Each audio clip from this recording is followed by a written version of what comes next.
If you're a gardener, you spend a significant portion of your time hunched over in the dirt, engaged in a high-stakes, soul-crushing game of search and destroy. We see a leaf we didn't buy in a plastic starter pot, and we lose our minds. We pull it, we hoe it, we spray it, and then, ironically, we drive to the garden center to buy a bag of organic fertilizer to replace the nutrients we just threw in the trash. It's a vicious cycle that's exhausting your back and your bank account. Your garden isn't a factory floor that needs to be scrubbed clean. It's an ecosystem. And those plants you've been calling weeds, they aren't the intruder. They're the janitors, the structural engineers, and the on-site chemist. Today I'm showing you 7 wild garden allies that do the heavy lifting for you, fixing your nitrogen, aerating your soil, and mining minerals from the deep. And because we don't do anything halfway here, every single one of these soil savers is also a high nutrient bonus crop for your dinner table. If you missed my breakdown on why these plants are nutritious for you, definitely go back and catch that one. Today is about why these plants are essential for your garden. Ready to stop working against nature and start letting nature do the work? Let's dive in.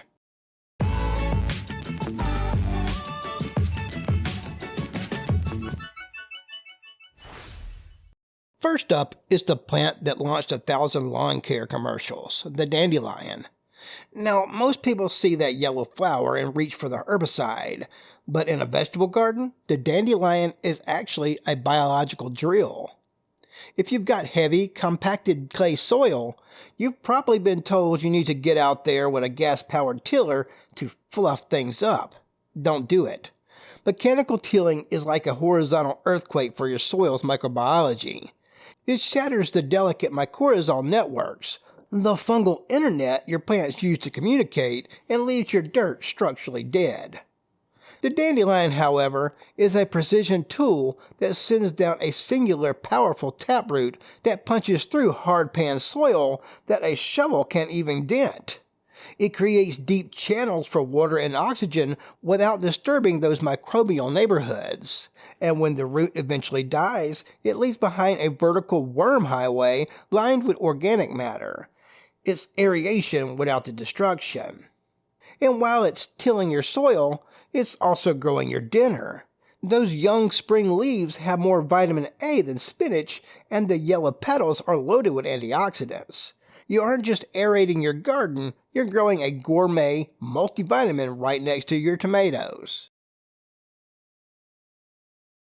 Next, let's talk about the plant that looks like a delicate green lace draped over your garden beds, chickweed. Most gardeners see this creeping habit and panic that it's going to choke out their crops. But unless you're trying to grow a crop of miniature moss, chickweed is actually the best roommate your vegetables could ask for. Think of chickweed as a living parasol. While you're out there spending money on straw mulch or expensive landscape fabric, chickweed is doing the job for free. It creates a lush, succulent carpet that stays low to the ground, shielding the soil surface from the punishing summer sun. Why does that matter? Because soil isn't just dirt, it's a living city of microbes. When the sun bakes bare soil, it effectively sunburns your microbiology and evaporates your moisture. Chickweed keeps your ground cool, dark, and hydrated, acting as a thermal blanket that keeps your official veggies from stressing out during a heat wave. And chickweed isn't just mulch, it's a gourmet delicacy. It has a mild, sweet corn silk flavor and a crunch that puts your store-bought Bibb lettuce to shame. It's so tender that you can eat the whole thing, stems, leaves, and all. It's delicious on sandwiches or salads, and it's a beautiful garnish. If you've been told that kale is the king of the garden, you haven't met Lambsquarters. This plant is a dynamic accumulator, which is a fancy way of saying it has a specialized talent for mining. Its roots reach deep into the subsoil to pull up minerals like calcium and potassium that your shallow-rooted lettuce or peppers simply can't reach. By allowing Lambsquarters to grow, you're essentially hiring a mining crew to bring buried treasures to the surface. When you harvest the leaves for your kitchen, or even if you just chop and drop the stalks back onto the soil, these deep earth minerals are released exactly where your other vegetables can finally use them. It turns a depleted garden bed into a mineral-dense powerhouse.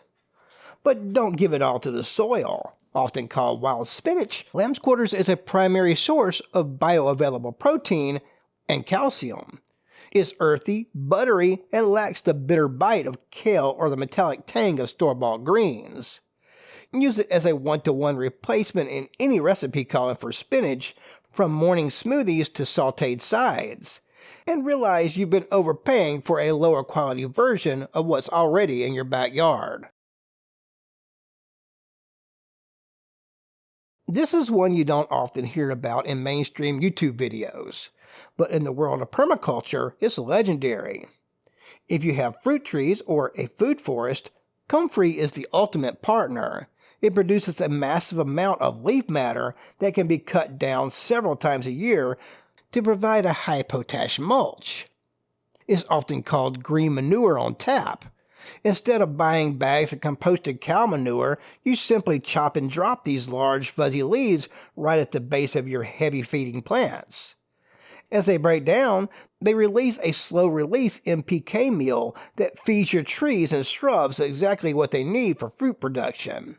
It's a self-sustaining fertilizer plant that never needs a refill.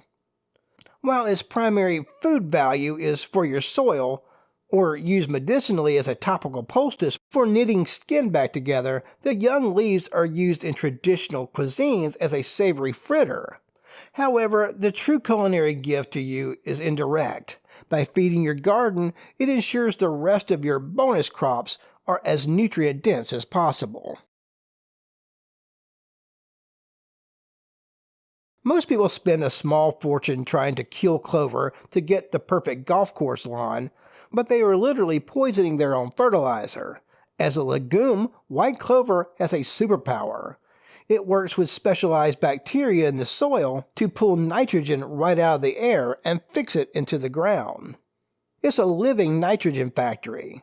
When you have clover growing between your vegetable rows, you have a constant, slow-release stream of free fertilizer being pumped into the soil 24/7. It also creates a thick green carpet that prevents soil erosion and acts as a barrier against more aggressive non-edible weeds. And you get a beautiful bonus harvest for your pantry. The white blossoms are sweet and vanilla scented. You can dry them for a calming, high-protein tea or use the fresh flowers as a nutritious garnish on salads. It's a plant that pays you in nitrogen, protects your soil, and flavors your afternoon tea. If you've ever tried to pull a mature mallow plant, you know its root system doesn't mess around. But while it's holding your soil together, it's also performing a specialized service. It's a soil lubricant. Mallows are high in mucilage, that same slippery substance found in okra, which helps keep the soil around its roots hydrated and supports a thriving community of beneficial bacteria that needs moisture to survive. When the plant eventually breaks down, it adds the organic glue back into the earth, improving the soil's tilth and its ability to hold on to water during dry spells. It's also the ultimate relief crop for the gardener. In the kitchen, mallow is one of the most versatile greens you can find. Because of that mucilage, the leaves work as a natural thickener for soups and stews, much like a wild version of file powder. The young leaves are mild and slightly nutty in salads, but the real prize is the cheese wheel seed pods. They have a crunch and a flavor reminiscent of green hazelnut, making them a perfect garden-side snack or a sophisticated garnish for a summer plate. You aren't just improving your soil's water retention, you're growing a gourmet thickener and a wild nut crop all in one. Fun fact, a decoction of mallow root can actually be whipped into a foam similar to egg white for making vegan meringues. If you want to stop spraying pesticides, you need to start growing yarrow. This plant is a guardian for your garden because its flat, umbrella-like flower clusters are the perfect landing pads for predatory insects. It's a literal recruitment station for ladybugs, lacewings, and hoverflies, the security force that hunts and eats the aphids and mites trying to destroy your vegetables. Beyond pest control, Yarrow is a plant doctor. In a companion planting setup, its presence is thought to increase the essential oil production and disease resistance of the herbs and vegetables growing nearby.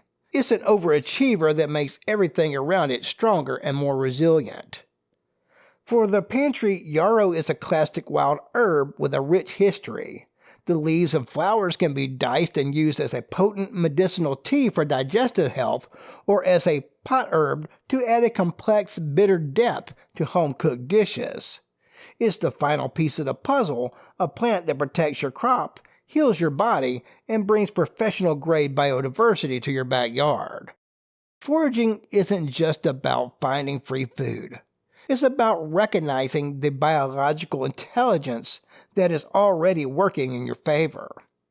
When you stop viewing these 7 plants as invaders and start seeing them as the specialized tools they are, the aerators, the miners, the chemists, and the guardians, the entire war on weeds becomes a partnership.